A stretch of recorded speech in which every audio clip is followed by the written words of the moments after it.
Hi, I'm Lauren, and I'm 31 years old. I'm doing well in my career as an interior designer. Life was pretty good, and I thought I had the perfect family. But everything took a turn when my brother Paul met Anna. One day, Paul called me, excited to tell me some news. Lauren, you won't believe it. I've met the most amazing woman, he said. I was happy for him, because we've always been close. Growing up, our parents raised us to be a tight family. We shared everything and always had each other's backs. Fast forward just 2 months, and Paul dropped another surprise. We're getting married, he announced one morning. I was so shocked, I almost spit out my coffee. Married? Paul, you barely know her, I said, but he was so in love that nothing I said could change his mind. The wedding happened in a blur, and before I knew it, I had a new sister-in-law. At first, Anna seemed sweet. She was all smiles and very polite. But something didn't feel quite right. During a family dinner, she would make little comments that caught my attention. Oh, Lauren's still single? Don't worry, you'll find someone eventually, she'd say, always smiling but with a slight edge to her words. I tried to ignore it at first, thinking I was overreacting. But as time went on, the comments kept coming. They seemed friendly on the surface, but there was always a hidden criticism. One day, while helping my mom in the kitchen, I overheard Anna talking to Paul. Honey, don't you think Lauren's job is a bit unstable? I'm just worried about her future, she said. Hearing that made me so angry. I had worked hard to build my business, and it was doing really well. How could she say that? Things got even worse at Paul's birthday party. Anna accidentally spilled wine on my brand new dress. Oh, I'm so clumsy, she said with a fake laugh. But don't worry, it probably wasn't that expensive, right? I smiled politely, but inside, I was fuming. Later that night, I talked to my best friend Emma about it. Emma, something's not right with Anna, I said. Emma nodded in agreement. I've noticed it too. The way she looks at you when no one's watching, like she's trying to compete with you. I sighed. But Paul is so happy, and Mom and Dad love her. Am I just being paranoid? Emma shook her head. Trust your gut, Lauren. Keep an eye on her. So I did. I started paying more attention to how Anna behaved around my family. Slowly but surely, she began to insert herself into every part of our lives. She offered to help my dad with his finances, telling him he was doing it wrong and showing him how to improve things. She even reorganized my mom's kitchen, claiming it would be more efficient her way. What bothered me most was how Anna's influence changed Paul. My brother, who used to be outgoing and full of life, became quieter.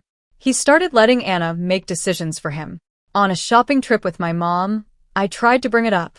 Mom, have you noticed anything different about Paul lately? I asked carefully. My mom hesitated before responding. Well, he's a married man now, sweetie. Change is normal. Yes, but Mom, it's like he's not himself anymore, I replied, worried.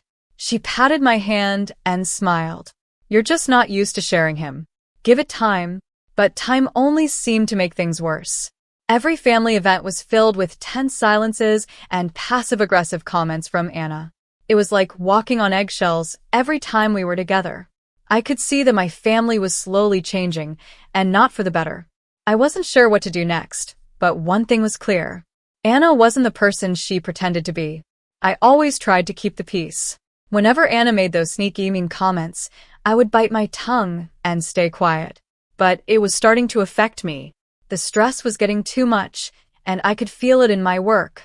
My design started to suffer, and I wasn't sleeping well at night.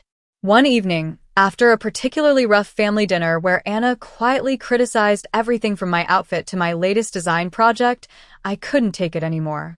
I broke down in my apartment, feeling completely overwhelmed. The phone rang. It was Emma, my best friend. Lauren, are you okay? You seemed off at dinner, she said, sounding worried.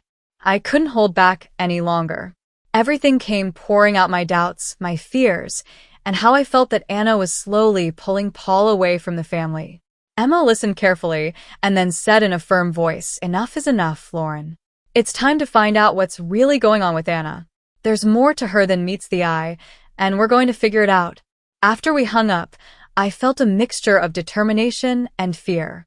I loved my family, and I would do anything to protect them, even if it meant uncovering the truth about Anna. Little did I know, things were about to get a lot worse. The annual family barbecue at my parents' house was supposed to be a day of fun and bonding. Instead, it turned into a nightmare that I'll never forget. Everyone was gathered in the backyard. Dad was grilling, Mom was setting out the salads, and Paul was helping Anna with her chair. I was chatting with my cousin when I suddenly heard Anna's voice cut through the noise. "Lauren, sweetie, could you grab me a drink? You're not doing anything important, right?" I was about to respond when Mom called everyone to eat, but the tension was already thick, and during the meal, Anna kept making her little jabs. "This potato salad is delicious, Mom. Much better than the store-bought one Lauren brought last time." I couldn't take it anymore. I snapped back. "At least I contribute something, Anna. What exactly do you bring to these gatherings besides criticism?" The table went silent. Everyone looked shocked. Anna's eyes narrowed at me, and she shot back. "Well, I bring class for one thing. Something you clearly lack." Without thinking, I retorted, "Class? Is that what you call being a manipulative?" Before I could finish, Paul interrupted, looking completely stunned. "Lauren," he said, shocked that I was finally speaking up. Anna stood up from the table, tears forming in her eyes. "I can't believe you would say such things to me after everything I've done for this family," she cried out and stormed off, with Paul rushing after her. I sat there, still angry, while my parents gave me disappointed looks, clearly not happy with how I had handled things. Later, as I was helping to clean up, Anna cornered me in the kitchen. Her sweet demeanor was gone, and her voice was cold. "Listen here, you little nobody. Paul is mine now. Soon enough, the whole family will see you for the jealous, pathetic person you are."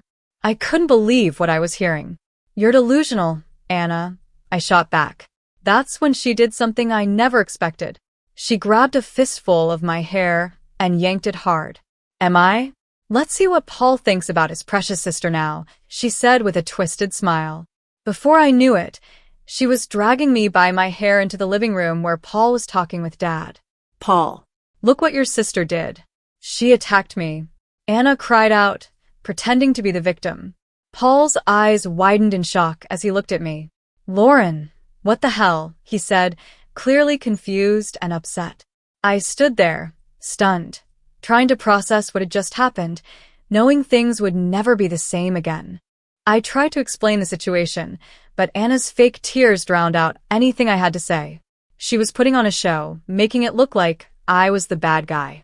Paul looked confused and upset. "I think you should leave, Lauren," he said softly but firmly. I left, feeling humiliated and furious. The next day, my best friend Emma came over and found me still in the same clothes from the day before, surrounded by empty ice cream containers. She looked at me and said, "That's it. We're not going to let her get away with this anymore. It's time to fight back." Over the next week, Emma and I started digging into Anna's past. The more we looked, the more strange things we found. Some of the stories Anna had told didn't add up. For example, the college she said she went to had no record of her. And the companies she claimed to have worked for didn't even exist. Then, by chance, I bumped into someone who would change everything. I was grabbing coffee when a woman named Angela introduced herself. "Oh, you know Anna?" she asked. "Is she still up to her old tricks?" My eyes widened in surprise. "What do you mean?" I asked her. Angela spilled everything. Anna had a history of bullying people at work, manipulating her coworkers, and even getting some of them fired by setting them up. Angela herself had been a victim. Anna planted fake evidence that got her fired for theft. "Be careful," Angela warned me. "Anna is dangerous when she feels cornered." I left the coffee shop with my mind spinning. I now had proof that Anna wasn't who she pretended to be. She was a manipulative liar, and I had to do something. But as I reached for my phone to call Paul, I hesitated. Would he even believe me? Or would this just push him further away from me? I stood there, torn between wanting to protect my brother and worrying that I might lose what was left of our relationship. After weeks of debating with myself, I finally made a decision. I called James, a private investigator who had been recommended by one of my clients. We met at a quiet coffee shop, and I handed him a folder with everything Emma and I had found so far. "So, you want me to dig into your sister-in-law's past?" he asked, flipping through the pages. "Yes," I replied. "I need more information. I need the full picture." James whistled as he went through the folder. "Your sister-in-law has more red flags than a parade," he said, shaking his head. "I'll see what I can find." 5 weeks later, James called me with news that sent chills down my spine. "Lauren," he said, "your sister-in-law isn't just a liar. She's a professional con artist. She's been involved in fraud in 3 different states and has used multiple identities over the years. And here's the worst part, she's been using your brother's business to launder money." My hands shook as I listened. "How is she doing that?" I asked. "Fake invoices, ghost employees, the works," James explained. "Your brother's business is a ticking time bomb. If this keeps going, it's only a matter of time before it all blows up." I thanked James and hung up the phone, my heart racing. I knew I had to tell Paul the truth, but I didn't know how. How could I break this news to him without completely shattering his world? Anna wasn't just a problem in the family anymore. She was putting Paul's entire life and his business at serious risk. Now, I was faced with a difficult choice. I loved my brother and wanted to protect him, but I knew that exposing Anna would turn everything upside down. I wasn't sure how far I was willing to go, but one thing was clear. Anna's mask had finally slipped, and there was no going back. It was time to reveal the truth, no matter how hard it would be. Before I could make any decisions about how to handle things, my phone buzzed with a text from Mom. "Family dinner tonight. Anna insists. Please come." Great. Just great. I knew this dinner was going to be tense, and the last thing I wanted was another uncomfortable night with Anna pretending everything was perfect. When I arrived, the tension was so thick it felt like you could cut it with a knife. Anna was all smiles, but her eyes were cold every time she looked at me. During dinner, she leaned over to Paul and said, "Honey, why don't you tell everyone about our vacation plans?" She smiled tightly, almost like she was daring me to react. Paul cleared his throat.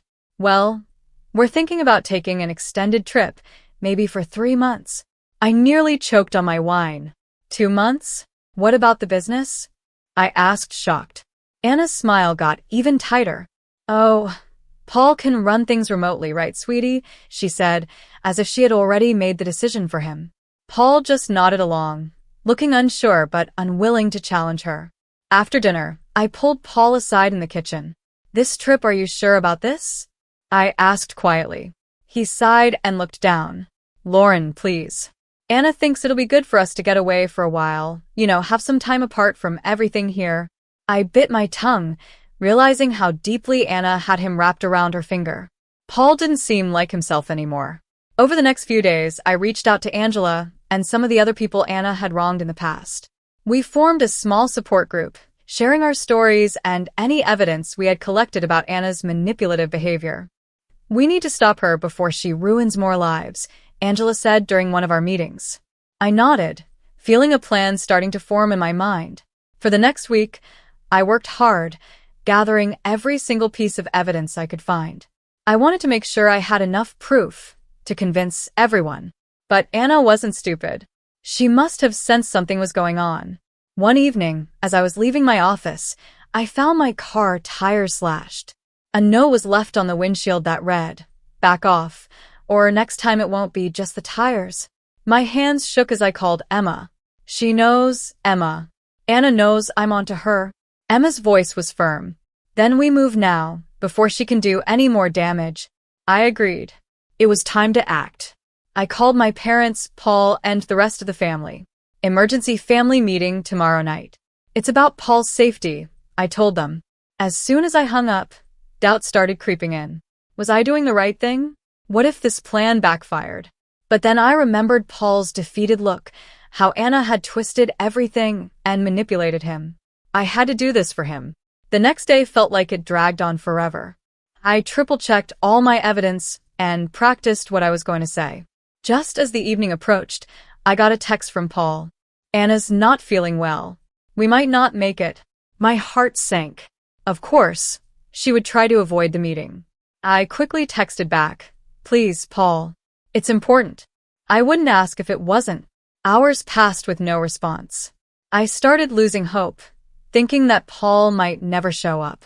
But just when I was about to give up, I heard the sound of a car pulling up outside my apartment. My heart raced. Was it Paul? I walked toward the door, unsure of what would happen next, but knowing that everything was about to change. I peeked out the window and saw Paul helping Anna out of the car. She looked pale, leaning on him dramatically, as if trying to make everyone feel sorry for her. When they entered my apartment, the tension in the room was so strong you could feel it. My parents, Emma, Angela, and a few others were already there. Anna clearly didn't expect to see all these faces. "What's going on?"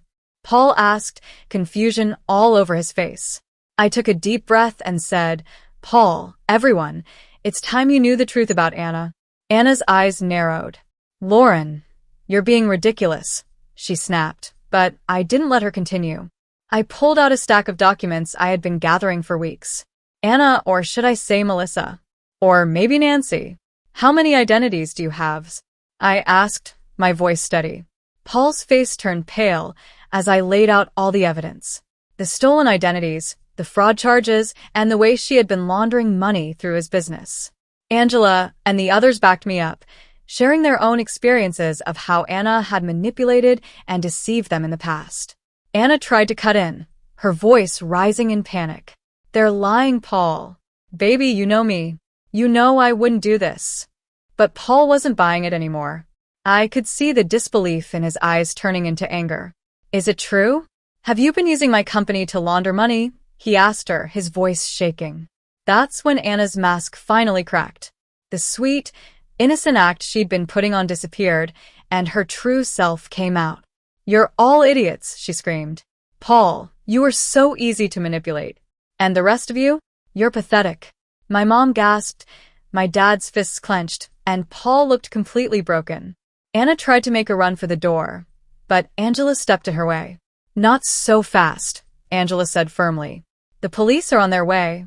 The next few hours felt like a blur. Anna was arrested, screaming threats as the police led her away.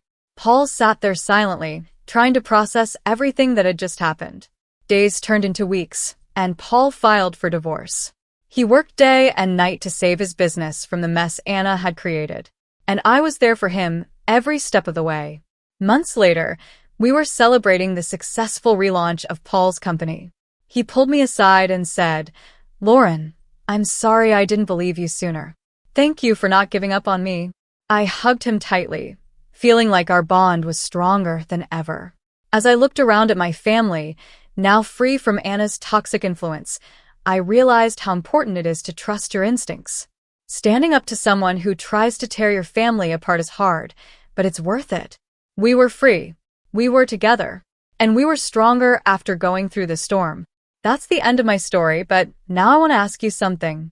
If you found out your sibling's spouse was a criminal, would you expose them or stay quiet to protect your sibling's happiness? What's more important to you, family peace or justice? Let me know your thoughts. I know this is a tough one, and I'm really curious to hear what you would do. If you enjoyed this wild ride, make sure to hit that like button.